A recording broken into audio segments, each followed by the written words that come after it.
பிரியமானவர்களே, மறுபடியும் நண்பன் தோழன் ஆண்டனி. நேற்று தினத்தினால் போட முடியல. இன்னொன்று அவ்வளோ ஒரு முக்கிய செய்தியும் இல்லை. ஆனால் இன்றைக்கு ஒரு முக்கிய செய்தி, நாம் அதை பார்க்கலாம். அநேகர் கேள்வி, ஏன் ட்ரம்ப் இப்போ வந்திருக்க செய்தியை பற்றி நான் சொல்கிறேன். யூரோப்புக்கு எதிராக ட்ரம்ப் ஏன் இவ்வளோ செயல்பட்டு கொண்டு வருகிறது என்ற ஒரு கேள்வி. அமெரிக்கா யூரோப்புடன் இணைந்து, பிரிட்டனுடன் இணைந்து, உக்ரைனுடன் இணைந்து இருக்கும் பொழுது ட்ரம்ப் ஏன் யூரோப்புக்கும் உக்ரைனுக்கும் எதிர்த்து நிற்கிறார் என்றது ஒரு பெரிய விஷயம். ஆனால் இப்போ செய்தி வெளியில் வருகிறது. ஏனென்றால் ட்ரம்பினுடைய அவர் ஃபஸ்ட்டு டைமில் இருந்தார்ல அதிபராக, அப்போது இஸ்ரேலினுடைய தலைநகரை டெல் அவீவ் என்ற பட்டணத்திலிருந்து ஜெருசலேமுக்கு கொண்டு வந்தார். ஆனால் இன்றைக்கு அங்கே தானே இருக்குது. பைடன் அட்மினிஸ்ட்ரேஷன் அது ஒன்றும் பண்ண முடியல. அமெரிக்காவினுடைய எம்பசி இப்போ ஜெருசலேம் தான் இருக்குது. அதுக்கப்புறம் அவர் அன்றைக்கு சொன்னார், யூரோப்பு நாடுகளுக்கெல்லாம் அவர் ரிக்வெஸ்ட் கொடுத்தார், நீங்களெல்லாம் உங்களுடைய எம்பசியை, இஸ்ரேலோட எம்பசியை இங்கே கொண்டு வாங்க, ஜெருசலேம் கொண்டு வாங்கன்னு. உடனே எல்லோரும் எதிர்த்தாங்க. அவர் பேசாமல் இருந்துட்டார். அதுக்கு பிறகு நேட்டோ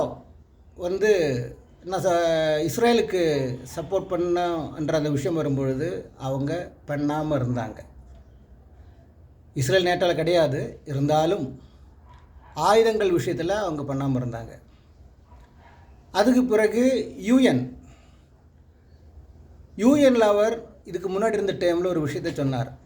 இஸ்ரேலுக்கு எதிரான நீங்கள் ஒவ்வொரு விஷயத்தை கொண்டு வரீங்க, ஒவ்வொரு பில்லை நீங்கள் பாஸ் பண்ணுறீங்க, நீங்கள் செய்வதெல்லாம் டெரரிஸ்டுங்களுக்கு, அதாவது ஹமாஸு, ஹிஸ்புல்லா போன்றவங்களுக்கு நீங்கள் சப்போர்ட் பண்ணுறீங்களே தவிர ஜனநாயக நாடுக்கு நீங்கள் சப்போர்ட் பண்ணாமல் இந்த ஐநா சபை செயல்படுகிறதை நான் எதிர்க்கிறேன் என்று அன்றைக்கு அவர் சொன்னார். இதெல்லாம் முதல் டைமில்.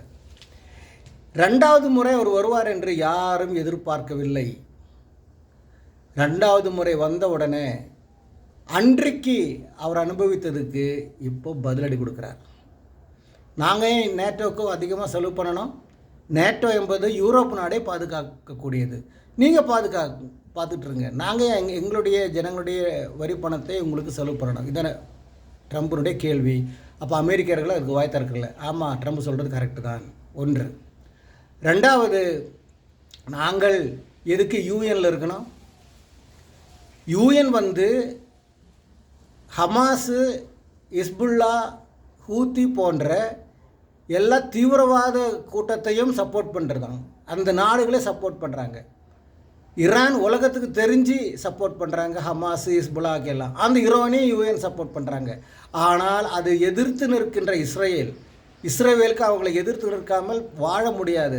அந்த நாட்டை இவர்கள் ஒவ்வொரு சட்டத்தை கொண்டு வந்து, நெருக்கடிகளை கொண்டு வந்து உலகத்துக்கு முன்னே இவர்கள் மனித துரோகிகள் என்று பிக்சரைசேஷன் பண்ணுறாங்க.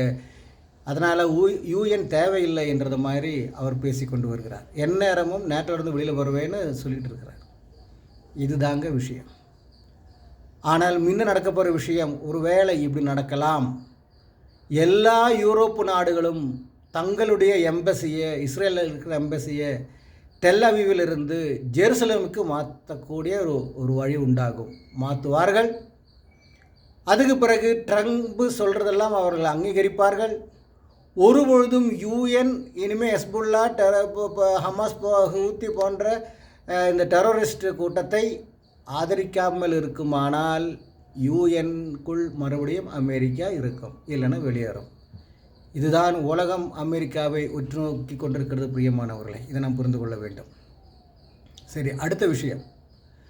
இந்த 10ஆம் தேதிக்குள் பிணை கைதியில் விட்டுவிடாவிட்டால் யுத்தம் மறுபடியும் வருகின்ற திங்கட்கிழமையிலிருந்து ஆரம்பிக்கும் என்ற விஷயத்தில் நிற்கிறார்கள். நாளைக்கு ஒரு வேளை சேஞ்ச் ஆகுமோ தெரியாது. இப்போத்தி வரைக்கும் இதுதான் சூழ்நிலை. நம்முடைய நாடுன்னு சூழ்நிலை எடுத்து பார்த்தால், நாளைக்கு 5ஆம் தேதி தமிழ்நாட்டில் அனைத்து கட்சி கூட்டத்தை வைத்திருக்கிறார் முதல்வர். இதற்காக வெறும் மும்மொழி கொள்கை அல்ல, டீலிமிட்டேஷன் என்ப அந்த பாராளுமன்ற தொகுதிகளுடைய கூற்று குறைக்கிற அந்த விஷயத்தை பற்றி டிஸ்கஸ் பண்ணுறதுக்காக. இதில் பெரும் சதி ஒன்று இவர்கள் செய்கிறார்கள். யார்? பிஜேபி அரசு.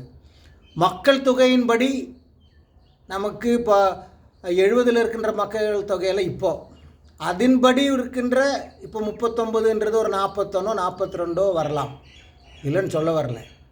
ஆனால் அதுக்கேற்றபடி அல்ல யூபியில் இருக்கின்ற வளர்த்து அவங்க எப்படி வளர்ந்துருக்காங்கன்றது நம்ம புரிந்து கொள்ள முடியும். அதுக்கு அதே ரேஷியோவில் நமக்கு இடம் கிடைக்காது.